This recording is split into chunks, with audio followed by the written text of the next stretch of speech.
이제 25년 이렇게 넘어가면 완전한 구축이 되잖아요. 그럼 사람들은 아파트를 고를 때 구축이기 때문에 아파트를 고르는 사람은 한 명도 없어요. 그렇기 때문에 이 감가상각이 좀 더 가속화됩니다. 사실 25년 지나면은 건물 가격은 거의 0에 수렴한다라고 보시면 돼요. 저평가를 판단하는 방법이 여러 가지가 있는데 이 방법이 하나로 적용할 수 있을 것 같아요. 굉장히 강력한 방법이고 직관적으로 판단을 해볼 수 있기 때문에 투자하거나 실거주 매수를 하려고 하시는 분들은 이렇게 아파트 가격을 땅값으로 한번 나눠서 보고 지역별로 봤을 때 안녕하세요. 임장하는 투자자 순수보입니다. 여러분 혹시 이런 생각 해본 적 있으신가요? 똑같은 32평 아파트인데 어떤 건 8억이고 어떤 건 10억이죠. 왜 그럴까? 이렇게 생각해 본 적 있으실 거예요. 네. 오늘 그 이유에 대해서 한번 말씀드려 보려고 합니다. 사실 이유는 간단합니다. 바로 건물값이 아니라 땅값 때문인 건데요. 오늘 영상을 한번 보시면은 아파트 가격을 딱 10초 만에 저평가인지 판단하는 공식을 알게 되실 거예요. 그리고 실제 아파트들을 보면서 지금 바로 써먹을 저평가 아파트 찾는 법을 알려드리겠습니다. 일단 아파트 가격은 어떻게 구성되어 있는지에 대해서 좀 알 필요가 있을 것 같아요. 우리가 네이버 부동산에서 보는 아파트 가격이라는 거는 땅값과 건물 가격 이걸로 더해져서 보여진다라고 저는 생각을 합니다. 시간이 지나면 땅값과 건물 가격은 어떻게 변화할까요? 땅값은 보통 오르겠죠. 네. 근데 떨어질 수도 있습니다. 오르거나 떨어지거나 땅의 위치마다 다르겠죠. 그리고 건물 가격은 저는 보통 떨어질 거라고 생각합니다. 왜냐하면 건물이 오래되면 오래될수록 가격은 떨어질 거예요. 가치가 떨어지니까요. 네. 이런 구조를 특성들을 먼저 파악하시는 게 중요합니다. 그럼 땅값은 무엇으로 구성되어 있는지, 건물값은 무엇으로 구성되어 있는지 한번 말씀을 드려볼게요. 첫 번째로 땅값은 입지, 그리고 사람들이 생각하는 어떤 심리, 그리고 뭐 금리, 뭐 경제 상황, 여러 가지 요인들이 복합적으로 더해져서 나오는 게 땅값입니다. 그리고 건물 가격은 최초의 건물을 지을 때 들어간 비용이 있겠죠. 그걸 건축비라고 하죠. 최초 건축비와 연도가 지나갈 때마다 생기는 감가상각에 의해서 가치가 하락하는 가격, 이게 더해져서 조금씩 하락하는 구조로 되어 있는 거죠. 여기까지 쉽게 이해가 되시는지 모르겠네요. 그리고 저 같은 경우에 이 건물 가격을 가지고 이제 좀 저평가 여부를 판단을 해보려고 해요. 왜냐하면 강남에 아파트를 짓는 데 들어가는 비용과 김해에 아파트를 짓는 데 들어가는 비용이 엄청나게 다르진 않을 거잖아요. 건축비는 대동소이할 겁니다. 그렇기 때문에 이 건물 가격만 적정하게 판단을 하면은 나머지 땅값을 명확하게 알 수 있고 이 땅값과 그 위치에 있는 아파트의 가격, 뭐 가치에 대해서 좀 비교를 해서 저평가를 판단하실 수 있습니다. 일단 건물 가격을 어떻게 제가 구성을 하냐면 건축비 같은 경우에는 최초 이제 30평대 아파트를 짓는데 뭐 20평대 아파트를 짓는데 평당 1,000만 원 정도 들어간다고 생각합니다. 뭐 요즘 건축비 말 많아요. 어디는 600만 원이고 어디는 1,300만 원이고 막 여러 말이 많은데 이제 그냥 조금 퉁쳐서 좀 말씀을 드리는 거예요. 평당 1,000만 원 정도 들어간다. 그러면 32평 아파트면은 이제 32평이기 때문에 3억 2천만 원의 건축비가 발생을 한다라고 생각을 하시면 됩니다. 그리고 감가상각은 1년에 1,000만 원씩 하락을 하는 거예요. 그래서 올해 지어졌는데 이제 5년이 지나면은 5천만 원이 빠지는 거죠. 32평 아파트가 5년 지나면은 이제 5천만 원 빠져서 3억 2천에서 이제 5천만 원 빠진 2억 7천만 원. 요렇게 건물 가격이 형성이 된다. 말씀을 드리고 싶습니다. 그러면은 23년식 아파트 13억 7천만 원짜리가 있는데 이걸 한번 분해를 해볼게요. 네, 건물 가격은 23년식이기 때문에 신축입니다. 그래서 최초 이게 35평 아파트이기 때문에 35평이 지금 13억이에요. 35평 아파트니까 최초의 건축비는 이제 3억 5천만 원 정도 들어갔을 겁니다. 그리고 감가상각이 이제 1년 정도 지났죠. 25년이지만 이게 23년 말에 지어진 거기 때문에 1년 정도 지났다고 생각하고 1,000만 원 빠졌을 때 남아있는 건물 가격은 3억 4천만 원입니다. 그럼 13억 7천 빼기 3억 4천 하면 땅값이 나오는 거죠. 네, 10억 3천만 원인 겁니다.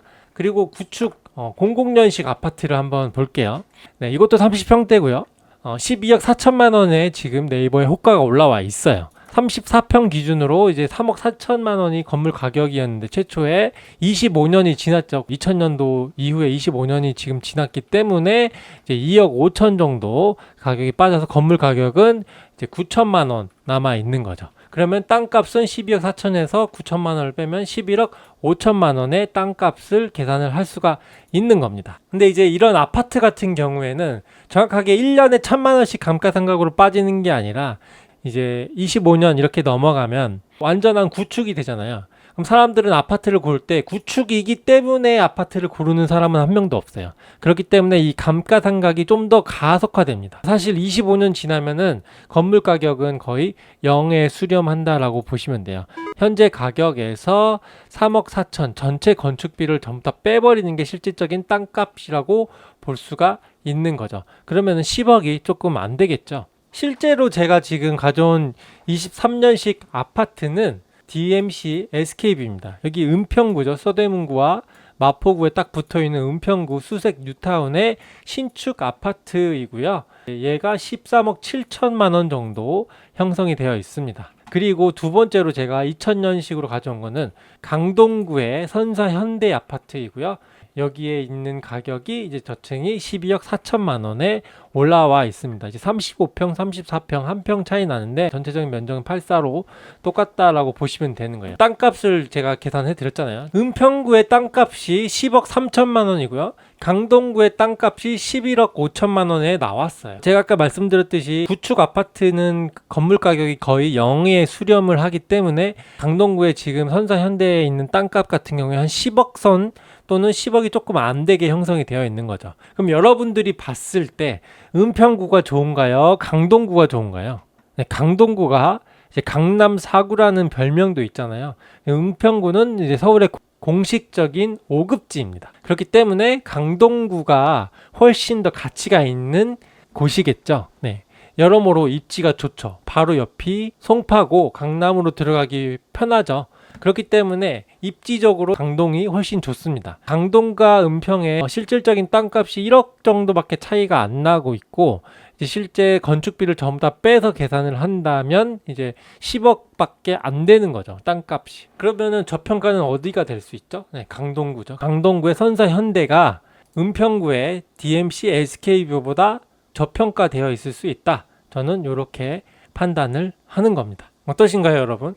쉽게 이해가 되시나요? 연식이 다른 아파트를 가지고 좀 말씀을 드렸는데 가장 쉽게 할 수 있는 거는 같은 연식으로 계산을 해보는 게 좋습니다. 이제 구축 아파트로 유명한 이제 분당에 있는 아파트들, 얘네들이 지금 연식이 91년식, 92년식이에요.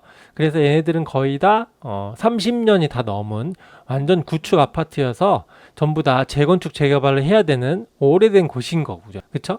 그리고 송파에도 이제 뭐 예를 들어서 이런 코오롱 얘도 지금 91년식, 그리고 가락 우성 이런 것도 86년 완전 구축이죠. 여기에는 건물 가격이 남아있지 않은 게 전부 다 감가상각돼서 다 없어져 있다. 건물 가격이. 그럼 남은 건 오로지 땅값인데 땅값만 지금 17억 9천, 뭐 18억 9천 이렇게 하고 있는 겁니다. 근데 분당이 지금 어떻죠? 네, 분당 지금 가격 보면은 20억 3천만 원, 뭐 21억, 이건 좀 여기도 재건축 이슈를 받은 겁니다. 19억, 18억, 좀 뒤에 있는 애들이 15억, 14억 뭐 이렇게 되어 있네요. 근데 여러분, 분당이 좋은가요? 송파가 좋은가요? 분당이 좋은가요? 분당 학군 좋잖아요. 뭐 분당 학군 너무 좋은데 이렇게 해서 분당이 더 좋아요라고 말하는 분들은 공부를 좀 하셔야 됩니다. 네, 송파가 훨씬 좋습니다. 송파가 훨씬 상급지고 강남 3구이기 때문에 여기에 이제 택지가 아니고 조금 어수선한 느낌이어도 땅의 가치는 여기가 훨씬 높습니다. 그런데 가격은 지금 분당이 뭐 양지금호, 양지한양, 파크타운 이런 애들이 더 비싸게 형성이 되어 있죠. 그러면은 얘네들은 지금 재건축 뭐 이런 것들에 대한 이슈가 있기 때문에 이렇게 가격이 팍 뛴 거예요. 그럼 심리적인 요인이 많이 작용한 거기 때문에 땅값이 많이 올라져 있는 거죠. 그러면 저평가는 어디일까요? 송파가 분당보다 더 좋은데 땅값이 또는 아파트 값이 그냥 더 싸니까 이게 더 저평가일 수 있다라고 말할 수 있는 거죠. 굉장히 쉽죠? 네. 그래서 송파에 지금 실제 실거주를 고민하고 계신 분들은 지금 분당을 생각했을 때에는 얘네들이 나쁘지 않은 선택일 수 있다라고 확신을 가지고 들어갈 수 있는 겁니다. 그래서 건축비, 그래서 실제 아파트 가격은 땅값과 건물 가격으로 판단할 수가 있고, 건물 가격이 연식에 따라서 얼마나 빠졌을 때 실질적인 땅값을 가지고 우리가 좀 비교를 해볼 수가 있습니다. 저평가를 판단하는 방법이 여러 가지가 있는데 이 방법이 하나로 적용할 수 있을 것 같아요. 굉장히 강력한 방법이고 직관적으로 판단을 해볼 수 있기 때문에 투자하거나 실거주 매수를 하려고 하시는 분들은 이렇게 아파트 가격을 땅값으로 한번 나눠서 보고 지역별로 봤을 때 좀 더 저평가를 판단을 해서 매수하는 데 도움이 됐으면 좋겠습니다. 네. 네, 저평가를 좀 더 복합적으로 판단하는데 도움이 필요하시다면 아래에 고정 댓글 링크를 남겨드릴 테니 링크를 한번 확인해 보시고 저에게 매물 코칭을 해주시면 감사하겠습니다. 오늘 영상 봐주셔서 감사하고 다음에 더 좋은 영상으로 찾아뵐 수 있도록 하겠습니다. 감사합니다.